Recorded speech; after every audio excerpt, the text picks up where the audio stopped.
Stop scrolling eyes on me. Good job, eyes on me. Okay. I'm wearing this outfit. I thought I looked cute. I did some special eye makeup.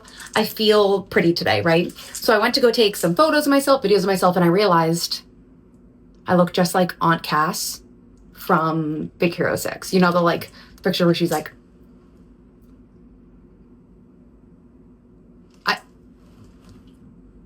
I feel like I look like that right now. I feel like that's kind of a good look though. Do we like the Aunt Cass look? Should I do it more? Do I look cute? Are you even paying attention to a word I'm saying? Probably not. But that's kind of the point. Anyway, you have a fantastic day. Keep scrolling and I will see you soon. Bye. Go on, Cass. Go on, Cass. More than one person thought exactly the same thing I did. Let's be honest, gentlemen. But come on, Aunt Cass. I support you too.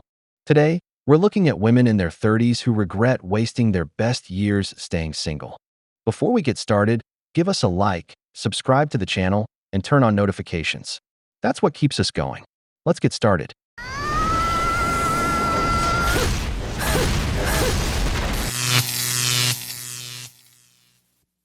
You know, the easiest thing someone could say to you is, you're 35 and single with no kids. There must be something wrong with you. You're right. There is something wrong with me. I have standards and expectations, and I will never settle in a place that's giving me bare minimum breadcrumbs. Why do that? I pour into myself daily. I take care of myself. I do everything on my own. And if you thought that I would maybe settle backwards for something less, well, then yeah, maybe there is something wrong with me because I don't want that. So again, don't be hard on yourself. Hold through until the right thing comes through. Men are genuinely the new females. Y'all are lazy as fuck. What happened to the mechanics and the plumbers and the men that go outside and cut shit down? Get shit done. All right? That's what I want. Okay?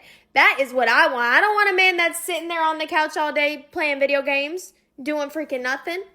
No, I want to go outside and see you do some yard work. I want to see you sweat a little bit. Okay?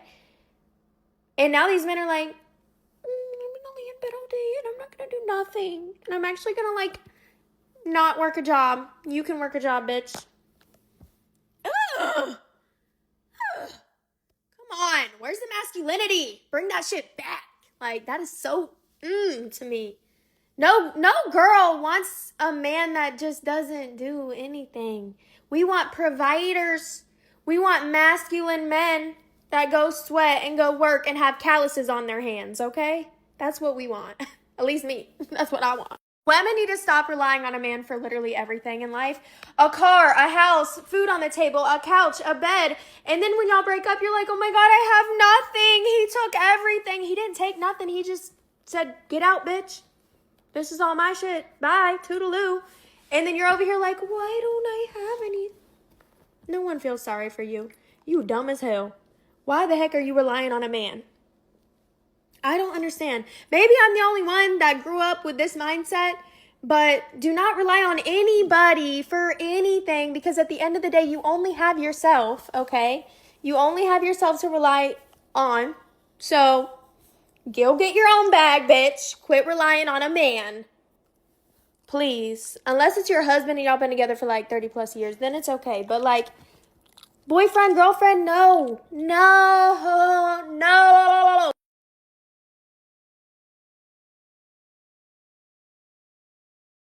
Hold out until the right one comes along. You've been waiting for 15 years, and he still hasn't shown up. That's enough time to build an entire life. At this point, you're closer to ending up without a husband or children than you are to having a family. You're wasting your best years when you could have been with a man on your level. 15 years have already shown you that you don't have what it takes to attract that millionaire who never came. The second woman, apparently, has never been in a long-term relationship. She doesn't realize that in this matriarchal system, a woman only has to move in with you, without even being married, to gain access to your assets. I'd even argue that future laws won't focus on marriage but on common law relationships, because they've realized they can't take anything from you if men refuse to get married. Now they're looking for other ways. So, gentlemen, Don't let yourselves be fooled. Why do the men on Hinge not understand that looking for a long-term relationship means I'm looking for a long-term relationship? Because I was on a date with this guy last night and it was going pretty well. And halfway through the date, he asked me, like, what are you looking for? And it felt natural. So I was like, I'm looking for something serious. I like to date intentionally. And my profile very clearly states that. And his profile did say, like, looking for short-term, open to long-term, whatever. But even though I told him I was looking for something serious, he stayed for another hour after that and even walked me home. Then we get back to my apartment and, I said goodnight, thanked him for dinner. And he's like, are you not going to invite me in? I was like, no, I don't do that on a first date. Like, I just told you I'm looking for something intentional. Woke up this morning, I was blocked on Instagram and he unmatched with me on Hinge. Like, I was pretty clear that I was not looking for a hookup in my dating profile. Why did you think that's what you were getting? I'm so done with Hinge. Only using invite apps like Hoppy now because I think when people are held to higher standards, they act better. Women don't get to talk a lot. So we actually put filler words in because if there is a silence, typically the other person will immediately start talking. So we almost have to add in filler words to keep our place, to let the other person know we are not done speaking. Oh my God, we're trying to take up space. This also made me think, I feel like a lot of women subconsciously use filler words so we have more time to think and package our thoughts and the information we want to express as accurately as possible because we are so used to being discredited, because we are so used to being misunderstood. If something is not said precisely, or even if something is said precisely, we are just always discredited. Filler words give us at least more time to think about how we want to package this. And also just a lack of confidence in using our voice because our words are not valued. Our voices are not valued in a patriarchy. A man commented underneath one of my last videos on the topic of trusting men and suggested I just date women instead. If men are such a problem, why don't you just date women? And I think this is a very common line from men that we see whenever women talk about patriarchy, misogyny, violence against women, anything of that nature. And I think this is very telling because it's a projection of their own beliefs and worldview, right? Because when I talk about trusting men, I'm not talking about trusting men only in a romantic sense. I'm talking about all different relationships, familial, platonic. When they think of women, they're ultimately just thinking about romantic partnership. When I talk about trusting men, I'm talking about trusting all men. Like, my issues with patriarchy and misogyny aren't going to be resolved through dating women. It's just a very telling statement. When they think about women, it's just through the lens of romantic partnership. First, when you tell a man you're looking for something serious before the relationship has even started, you're putting pressure on him to treat everything after the first date as if it's leading toward commitment, when you don't even know each other yet. Maybe this guy was only looking for a one-night stand, or maybe he just wanted to have a good time. Who knows? The point is, she has no idea what could have developed from there. I'm clear on this. You shouldn't go into a first date expecting intimacy.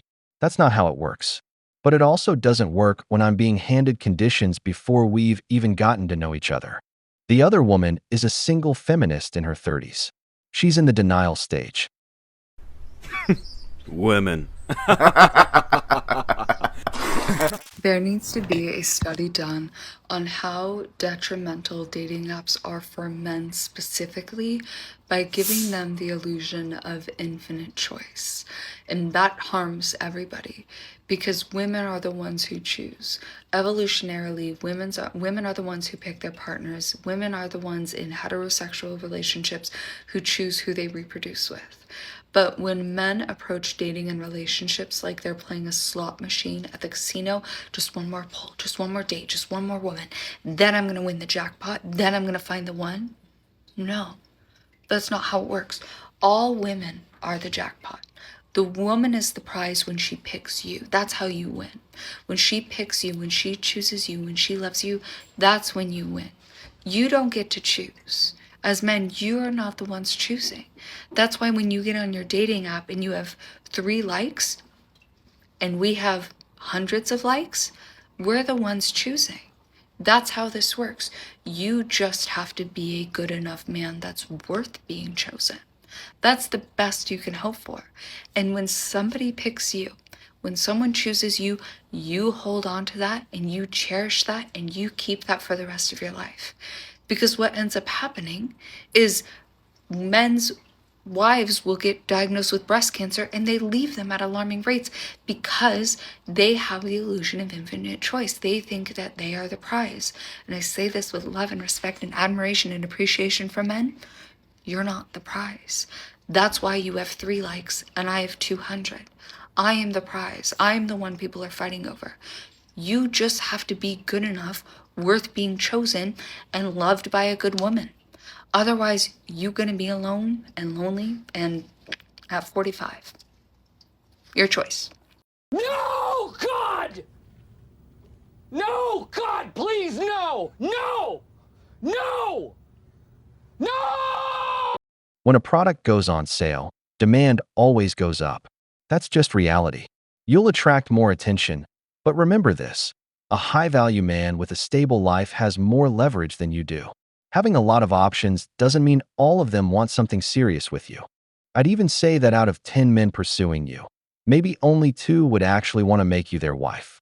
But for a high-value man, out of 10 women who date him, 9 want him to put a ring on their finger. Guys, women are 90% more likely to retire in poverty than men. Women are 5 times more likely to be stuck in a paycheck-to-paycheck cycle than men. Now, this is designed that way. We live in a patriarchy where women take time off in their career to raise their children. No one is paying into their pension, okay? On top of that, there's the gender pay gap that still exists. There's the pink tax. All these things are set up for you not to financially succeed. That is why it's important to get your financial shit together. You will be a part of that statistic if you don't learn how to invest your money. You will be a part of that statistic if you don't know how to manage your money, if you don't know how to stop overspending. Now, don't get it twisted. This isn't your fault. Nothing is your fault, okay? If you have a spending problem, that's not your fault. Marketing, clothes, makeup, it's all directed towards women. If you don't know how to invest, that's not your fault either, because it's literally set up so that you don't know that. But does that mean that you just accept it and you don't even try? No. You need to invest in your financial education. I'm sorry, you have to. We don't get taught this in school. If your parents didn't teach you, you don't know. Try your best to learn on your own. Eventually, all financially successful people have had to invest in themselves in some way. They've had to invest time and money into their education to get to where they are. You are no exception. Ever since I read those horrible statistics in the investment firm, I've been on a mission to personally change that. With every single woman that comes into my coaching business, that buys a course, I'm on a mission to change that statistic. I want to help you. I want to help you learn. I want to help you earn. I want to help you put your paycheck to work. Head to my bio, have a look around. There's something that fits everybody's budget, but you got to start somewhere. No, God! No, God, please, no! No! No! No! Have you ever thought about how expensive men's hobbies are? Like, I did all this research for my book, Financial Feminist, about the ways women spend money versus men. And the frivolous spending, the spending that is the reason you can't get rich or the reason you can't get ahead, is only feminine spending. It's the lattes, it's the manicures, it's shopping, right? The reason women aren't rich is because they fucking have a shopping addiction. That is just a complete double standard, because men are out here spending so much money on NFL season tickets and sports betting, on golf and golf clubs, and on the video game console and the video games, and then the opt-up add-ins, whatever, in the video game. Yet, the reason we're not rich as women is because we spend money. No, I'm sorry. I'm calling out that double standard. That is absolute bullshit. No. The reason women aren't rich is because of systemic oppression. And as for that claim that 90% of women end up poor, it's true. The women of the past who stayed married had a better chance of having financial security in old age than those who remained single. The irony is that there are women who stayed single their entire lives, and many of them still end up poor, without even having children. Because at least the woman who has children has someone who may help her in old age. The one who doesn't often ends up poor, relying on government assistance to get by. We've reached the end of the video, but before you go, here are a couple of questions for you. Why do so many single women end up in poverty later in life if they spent years calling themselves independent? Do you think men have fewer options than women on dating apps, yet still end up finding better partners? If you enjoyed the video, hit the like button, subscribe to the channel, and turn on notifications. Your support means a lot to us and motivates us to keep creating more content. Stay tuned for the next video from the wall.